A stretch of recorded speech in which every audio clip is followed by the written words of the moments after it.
Dia mbola fifaliana ho andray ny manonona ny fiadanan'ny tompo amintsika tsirairay avy. Tononoko any aminao any amin'ny tokantrano izay misy anao any amin'ny toeram-piasana izay misy anao ny fiadanan'ny tompo. Tonga eto indray moa zany ny tenako hitondra fijoroana vavolombelona ampahafantarina any tsirairay avy fa Andriamanitra dia mbola tsy niova omaly sy anio ary mandrakizay. Ao koa ho fantatsika tsirairay avy fa mbola velona sy mahery Jesosy. Amen. Mbola eo amin'ny seza fiandrianana izy. Ary mbola tsy mitsahatra izy mitahy antsika tsirairay avy miaro antsika tsirairay avy mijery antsika tsirairay avy naiza toerana misy antsika tsirairay avy. Hitondra fijoroana vavolombelona ny amin'ny zava-mahagaga izay nasehon'Andriamanitra tamiko tamin'ny asabotsy lasa teo. Tsara Jesosy, ary izany indrindra no isaorako sy hanomezako voninahitra n'ilay Andriamanitra fa mbola velona sy mahery izy. Zava-mahagaga tokoa ry havana no nataon'Andriamanitra tamiko. Ary tsy hangina aho raha tsy hotoriako ho amboarako ny fahatsarany Jesosy fa mbola velona sy miasa izy omaly sy anio ary mandrakizay. Fijoroana vavolombelona izay entiko aminao amin'ity androandroany ity dia ny namonjeny Jesosy ahy tamin'ny tana mahery ny fiarovany ahy tamin'ny tanam-pitiavany. Amen. Tamin'ny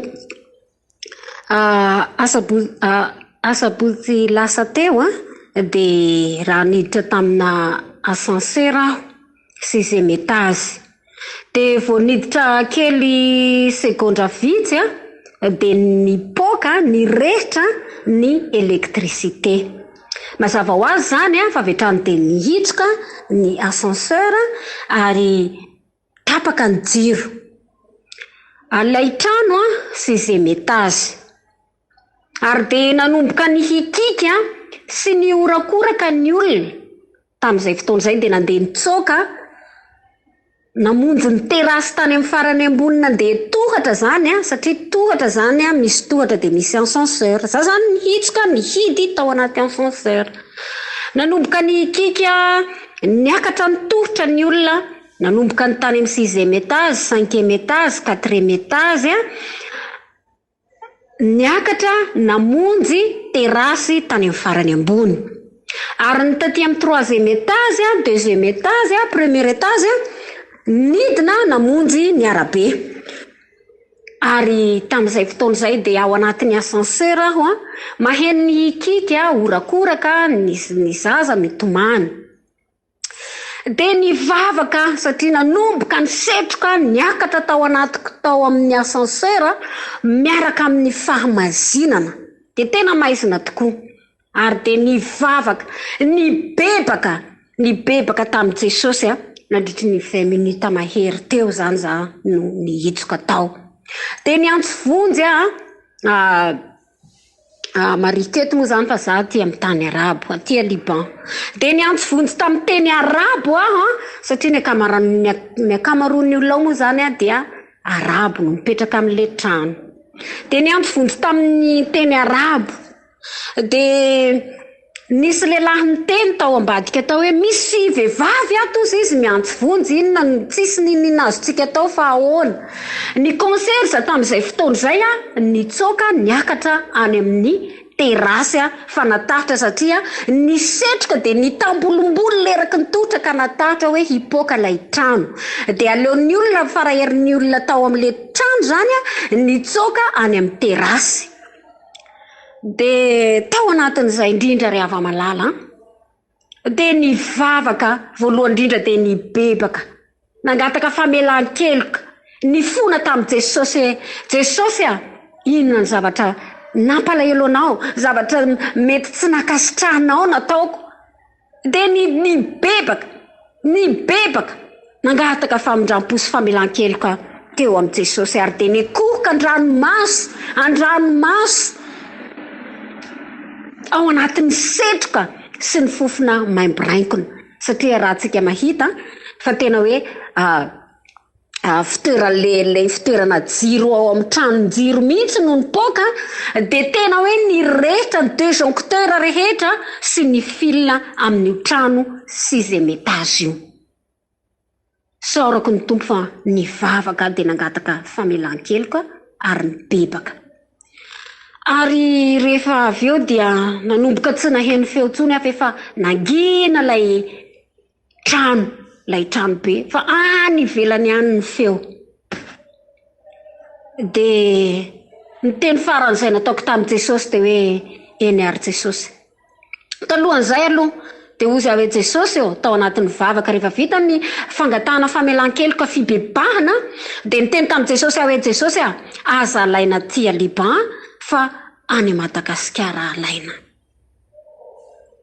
de rehefa vita zay de ny teny hoe eny ary Jesosy satria efa nanomboka tsy nahteny tsony aho efa sepotra maimboraikona famazinana zany ny zavatra niainako tao za koa nanadiniko kasibosy de izy hoe eny ary Jesosy raisy ny fanahiko andrano maso vita kelikely zay vavaka zay de nisy namoha ny ascenseur rehefa nisy namoha indray le ascenseur de mbola tambolombolona be ny setroka maizina ay lavaka be tena lavaka be mihitsy zany rehefa mivoha eny tena eny io ascenseur io tany amin'ny 6e étage ny ainga kelikely lavaka be maizina fa zao ry havana malala tsara Jesosy tena mbola miasa izy tena mbola velona sy mahery ny Jesosy zay topoitsika io mifikira aminy de zao ny zavatra tsampako ao anatin'ny setroka de nisy lehilahy anankitelo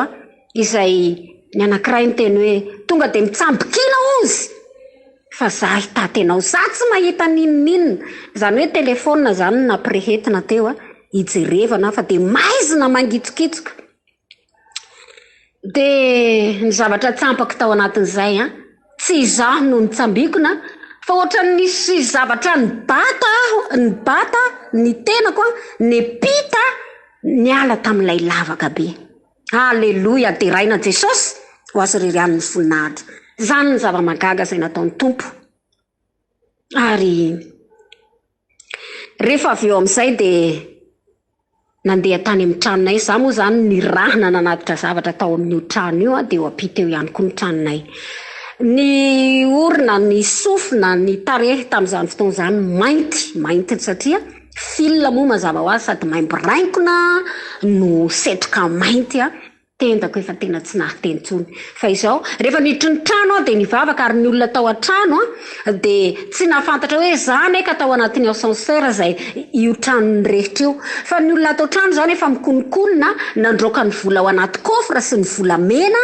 hoentina mitsoka satria mifandray le fil ery am'le trano zay may sy ny tranonay de ny naneo voninahitra n'Andriamanitra ny saotra n'Andriamanitra nandoalikirany trano ary de nijery ny olona tato trano sady variana hoe fananinina ianao fa tsy fantany hoe zany ka tao de rehefa aveo moa nazavaiko taminy de hoe mbola famindrampon'Andriamanitra ozy ary de resy lahatra ny olona fa na de olona na mahafonifony ary de zao resy lahatra hoe tena mbola velona sy miasa tokoa Jesosy ny nanafaka natao rehefa afaka adiny ndray sasany taty aoriana vao tonga ny popien sy ny croix rouge de eritrereto hoe ny olona zay mitsoka tany amin'ny terasy ny zarana ventoline satria nisy ny sepotra nisy ihany koa moa asthmatique dia tao anatin'izay fotoana izay izaho tsy mba nisy ninina fa tsampako hoe ny fofinaina avy amin'ny Jesosy no namelahy tao anatin'ny ascenseur nandritra ny fotoana minitra zay nijanonako tao de raina Jesosy ary rehefa afaka tonga ny tamin'ny 10 alina mbola nivorivory ny olona ary de betsaka moa no niteny hoe iza le tao anaty ascenseur fa tena hoe izy ozy ny voaloha paty voalohany indrindra tao fa iza le tao fa isorako Jesosy fa de mbola misy adidy sy andraikitra zay mbola tiany tompo ho ataoko ho ampitaina amin'ny ankohonana, ho ampitaina amin'ny mpiarabelona, ary indrindra mbola tian'Andriamanitra iroso bebe kokoa eo amin'ny famponan'Andriamanitra ny tenako. Amen. Mbola betsaka ny asan'Andriamanitra izay mbola miandry ho an'i Jesosy rery any ny voninahitra. De tonga moa zany tamin'ny folo de lasa amin'izay nahita an'ilay concierge. Izy ho any namoana tao anatin'ny ascenseur. De niteny izy hoe zaho izy tsy afaka nidina satria natahatra hoe hipoaka le trano ny setroka eraky ny tohatra de tany ambony. Fa zaho izy manana namana satria Bangladesh moa zany lay concierge de mbola vahiny izy ny tao de de mbola mahay anglais tsy mahay teny arabo fa nisy namany zany miasa ery amin'ny la Sante. De teny zany izy no niantso an'le namany avy eny amin'ny terasy ery ambony zany de tazana moa zany le la Sante zany hoe somary lavidavitra kely ny trano. Zany hoe mandeha kely sahabo eo amin'ny 10 minitra eo zany raha miala avy eto amin'ny tranonay. De inona ntsony tamin'ny telefôna de niteny izy hoe misy olona tavela ozy ao amin'ny ascenseur ka atsipiko avy ety ambony ety ty lakle ty de midiry anao any amin'ny rentrée any ambany de rehefa foainao ao de misy lakle be de be ao fa misy lakle ana ascenseur ao de foay lay vivavy izay nihitsiko ao anaty ascenseur. Ny zavatra voalohany indrindra nandresy lahatra anaty ao anatin'izay de hoe olona tsy mahafantatra ny lakle ao amin'le toerana tena hoe be de be fa izao hoe resy lahatra hoe ny fanahy masina indray no mbola nampahafantarina hoe ity lay lakle ny ascenseur satria lakle be de be 6e étage zany misy lakle betsaka ao de izy no namohana tao de raina Jesosy.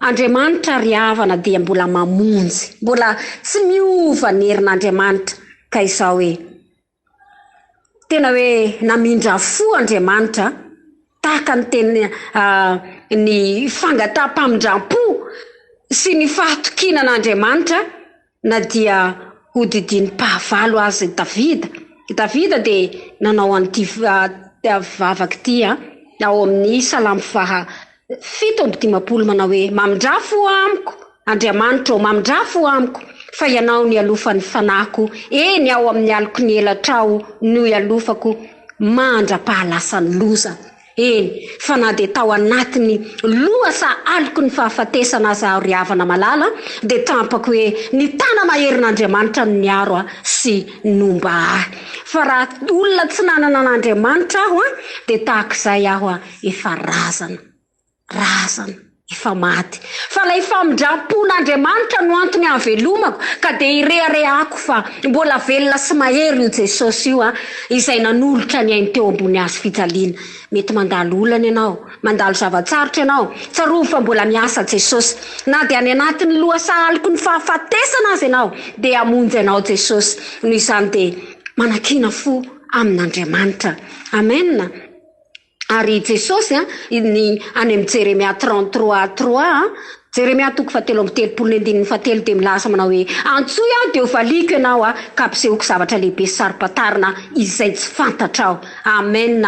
Ary any amin'ny Jeremia ihany koa 2:7 ny 7:20 de milasa manao hoe amin'ny anaran'i Jesosy indry izao ny Jehovah Andriamanitra ny nofo rehetra moa misy zava-mahagaga zay tsy haiko fa alleluia. Eto de mampahery anao izay rehetra manongilana ny sofiny miaino ahy amin'izao raha sy fotoana izao de tsy miova ho maly sy nio ary mandrakizay Andriamanitra mbola afaka manao zava-mahagaga Andriamanitra. Izay ny fijoroana vavolombelona foy izay netiko ho anareo tamin'ity androandroany ity. Makasitraka anao raha nampandroso ny an'izany sy mihaino an'izany fijoroana vavolombelona izany ianao ho tahina manokana ny ianao sy ny ankohonanao ary ho arova ny tana maherin'i Jesosy ny rano Jesosy sarobidy handrakotra anao sy ny ankohonanao iaro anao amin'ny loza sy ny arety mandringana ihany koa. Eny ary izay fijoroana vavolombelona izay dia nataoko ho voninahitra Andriamanitra izahay avy ato amin'ny grupy fiomanana ho any an-danitra de manasa anao amin'ny anaran'i Jesosy raha mahaliana anao dia midira ao amin'ny pejy gropy fiomanana ho any an-danitra fa misy fizarana maro samihafa ao misy fampaherezana tenin'Andriamanitra, misy fijoroana vavolombelona maro samihafa anaporifoana fa mbola tsy miova omaly sy ny ary mandrakizay Jesosy ary misy hira fiderana ihany koa dia misy vavaka maro samihafa afaka mangata-bavaka ianao raha misy zavatra mety hoe aretina na olana dia vonona izay hiara hitondra-bavaka aminao satria mbola tsy miova Jesosy ary izay dia manana fianarana ihany koa mianatra baiboly isaky ny amin'ny 4 ora hariva isanandro ao amin'ny Jostalka ary misy fandaharana ihany koa izay gropy alfabetika alatsinainy mandrapatonga ny alahady dia misy tenin'Andriamanitra hira fiderana vavaka ihany koa ao amin'ny gropy fiomanana ho any an-danitra WhatsApp. Misy ihany koa any amin'ny messenger fizarana ny tenin'Andriamanitra. Manasanao amin'ny anaran'i Jesosy, hoavy tsy ho ela Jesosy, aza variana intsony tahaka ny zavatra izay nijoroako vavolombelona taminao ny fiavian'i Jesosy. Raha hoavy Jesosy tamin'ny ora sy fotoana iny tao azan'ny raisin'i Jesosy. Noho izany mila miomana mibeba mbola andro mety zao Andriamanitra tsy manavaka izy fa raha namonjy ny hafa izy afaka mamonjy anao ihany koa. Fanapahan-kevitrao no ilainy ka dia manatona azy manomboka amin'izao ora sy fotoana izay ahenonao izao fijoroana vavolombelona izao tsarovy fa mbola tianao Andriamanitra, mamindra fo izy mamela helika izy Andriamanitra tsy manavaka izy araka ny teny manao hoe zay rehetra manatonay tsy mba misy olaviko. Dia voninahitra ho an'i Jesosy rerany makasitraka antsika rehetra ho tahiny tompo manokana ny anao. Amen.